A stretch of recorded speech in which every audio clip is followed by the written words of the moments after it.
I've been in this profession for a long time, 30 plus years.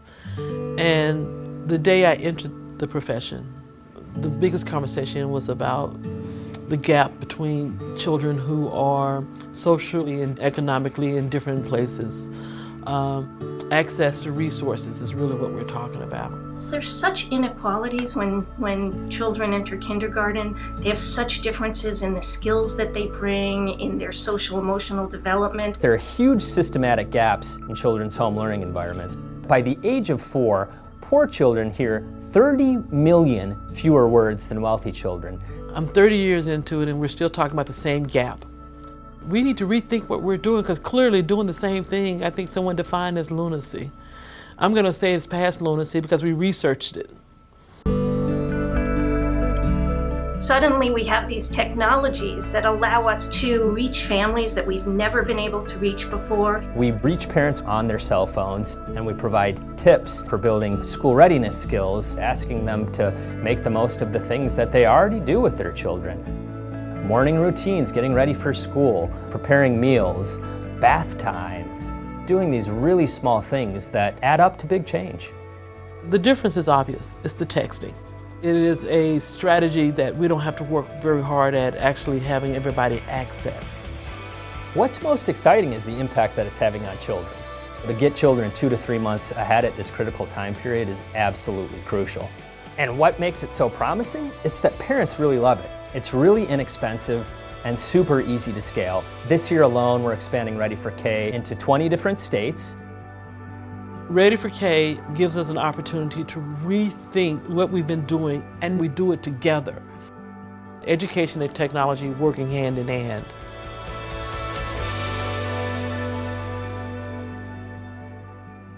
Thanks for having me here and for sticking around to the last one.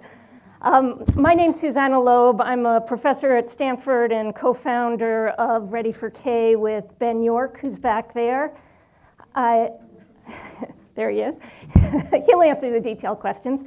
I'm also the founder of something at Stanford called Center for Education Policy Analysis, and I've been working on education policy and in particular early childhood education policy for, I realize, about 20 years now, which is kind of a scary thing.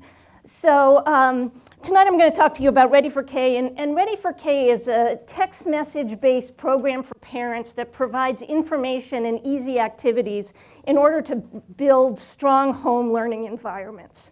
So I wanted to give you a little sense of the logic behind it, and the basic logic is that all parents want their children to succeed, but parenting can be difficult. If you have lots of resources and you have information, parenting can still be difficult because there are just so many decisions that you have to make. Should I read tonight or do the dishes? How do I carve out the time that I need and really use it to be with my child?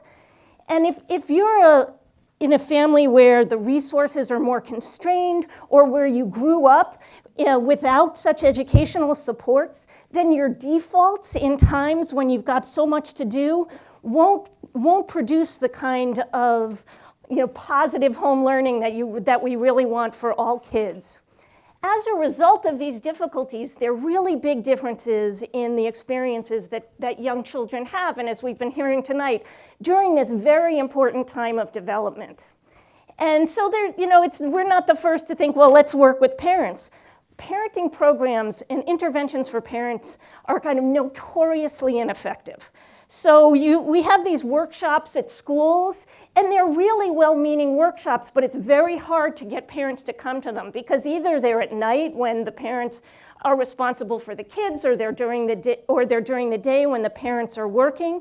And then for the parents who do come, these programs tend to give them a lot of information, good information, but they give a lot of information at once.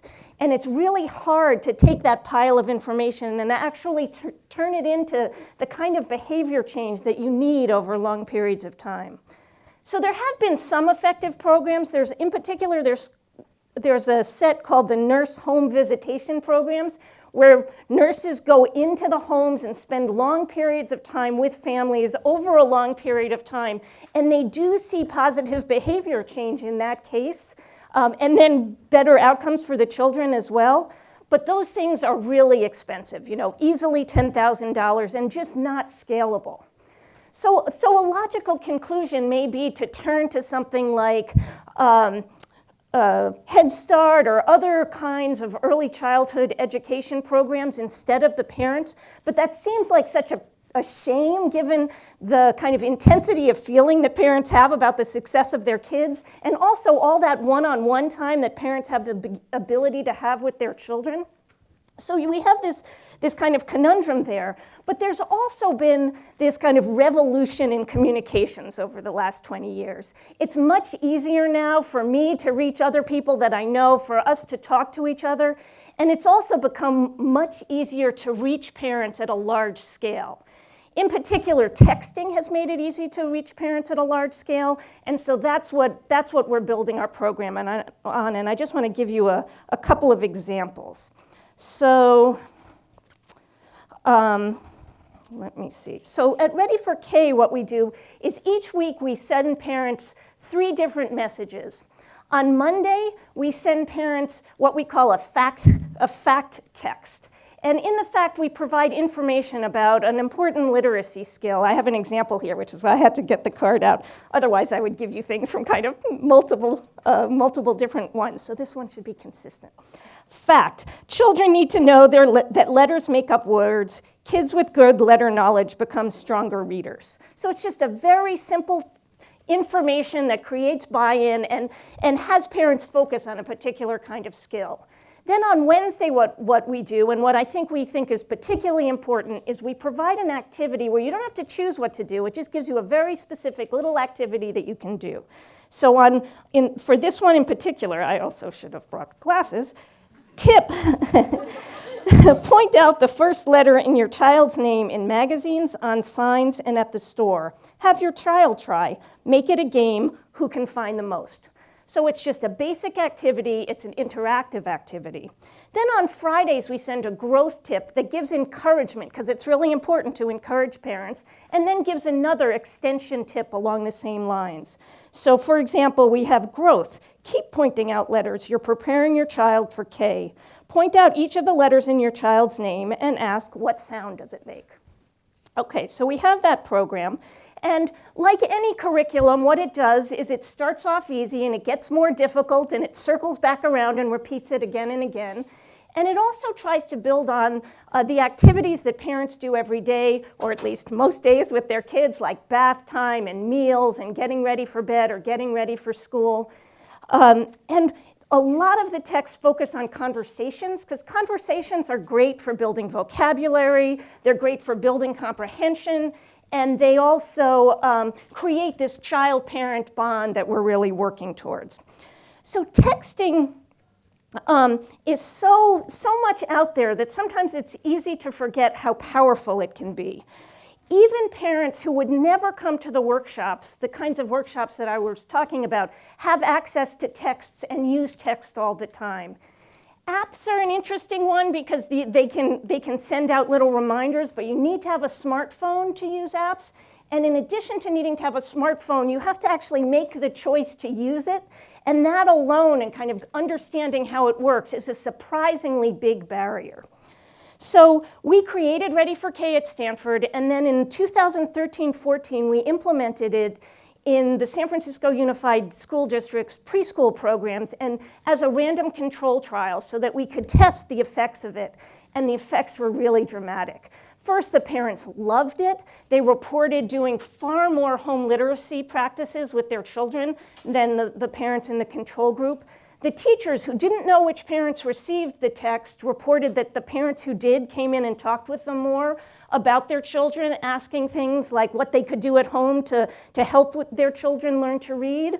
And the child, as you noted in the video, the child's literacy went up 2 to 3 months on some important elements of early literacy.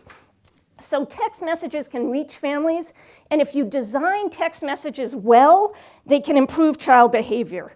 Text messaging is also incredibly easy to scale and at really, really low cost. So last year we texted about 1,000 families, a little under 1,000 families in San Francisco. This year we're texting about 50,000 families in about 20 states, and our demand is just more than we can handle from different states and different places. Okay, I better go a little more quickly. I'm almost done though. So we do partner, but I want to read you this last quote. So we partner with places like San Francisco School District, with the Universal Pre-K in Florida, with Dallas, with Head Start centers, and that's really good for us because one, it gives us access to parents. The texts come from a trusted source, and we can also pull in all that local resources into the text and make them even more powerful. So what we're doing right now is trying to, and one of the reasons we're here, is trying to do some fundraising so that we can really connect with those local areas, scale in the way that we think we have the potential to, and really affect parents, because it's really this kind of unmatched and unprecedented opportunity to do this. I just wanted to leave you at the end of each with a quote from one of the parents about it, because at the end of the program we survey them. So this is one father from preschooler in San Francisco, and I may not be able to read it, but says, "What I like most about Ready for K is that it has allowed me to build a closer relationship with my son. I have never played I Spy before, and now we're playing it all the time. Because of Ready for K texts, my son has told me that he loves learning new things. Before the texts, I wasn't really involved in my son's class or getting to know what his strengths were and what he needed to improve. Once I started reading and putting the text to action, I began to build a close relationship with his teachers and started asking them questions about what they were working on in class and what areas he needed to improve. I love Ready for K text, and I truly believe my child will be more than ready for kindergarten." Thanks for letting me talk to you about this today.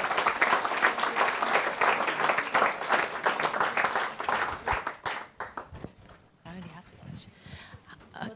Sorry, what hour in the day do you send out the text? Oh, that's such a good question, because when we first did it, we sent it out at about 10 in the morning. We thought, oh, well, that's a good time. But then we did some follow-up. Not surprisingly, the parents said, please send it to us at 4. We love the text, but not at 10 in the morning. Send it to us at 4 when we're with our children. And so now we send them at 4.